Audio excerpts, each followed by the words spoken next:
Hello বন্ধুরা, আজকে তোমাদের সামনে নিয়ে এসেছি একটা রেসিপি। সেটা হচ্ছে, এই মাছটা তো নিশ্চয়ই সবাই চেনো, পমফ্রেট ফ্রাই। তো আমি যেভাবে পমফ্রেট ফ্রাই করি সেটা তোমাদের সামনে আজকে দেখাবো। আমি মাছটা ভালো করে ধুয়ে নিয়ে জল ঝরিয়ে রেখেছি। তারপর কিন্তু মাছের মধ্যে আমি লেবু অ্যাড করে দিচ্ছি। লেবুর রস খুব ভালোভাবে মাছের মধ্যে দিতে হবে। দেখো, আমি কিন্তু লেবুর রস দিয়ে মাছটাকে ভালো মতন করে ম্যারিনেট করব। এর সাথে এখন কিছু মশলা অ্যাড করব, তোমরা দেখতে থাকো। এর মধ্যে লেবুর রস দিয়ে মাখানোর পরে একে একে মশলা দেব। সেটা হচ্ছে হলুদ গুঁড়ো।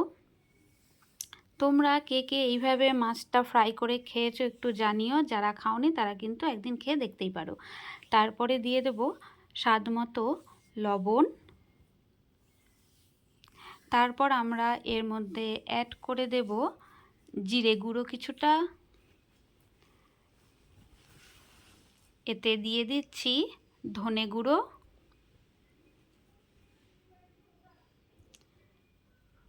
এবং এর মধ্যে দিয়ে দেব কাশ্মীরি রেড চিলি পাউডার আর সামান্য একটু সর্ষের তেল।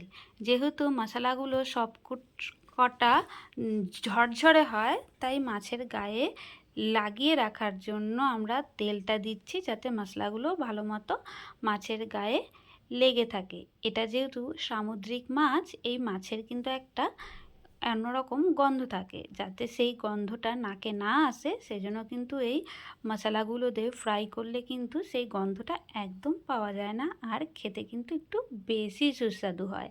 তোমরা যারা এই রেসিপিটা ট্রাই করোনি, একবার খেয়ে দেখতে পারো। আশা করি তোমাদের সবার খুব ভালো লাগবে। দেখো, আমি কিন্তু মশলাটা ভালো করে মাছের গায়ে খুব ভালোভাবে আস্তে আস্তে, তোমাদের কিন্তু এভাবে পুরো মাছের গায়ে মশলাটা ভালো করে মাখিয়ে নিতে হবে। এবং মাছের গায়ে দেখো, চাকু দিয়ে কিছুটা চিড়ে নিয়েছি, যাতে মশলাটা মাছের ভেতরে ভালো মতো ঢুকে যায়।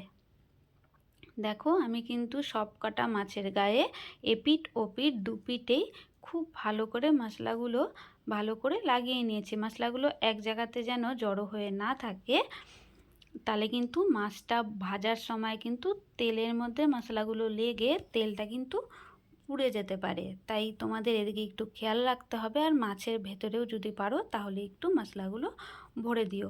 দেখো, আমার কিন্তু মশলাগুলো ভালো মতো লাগানো হয়ে গেছে।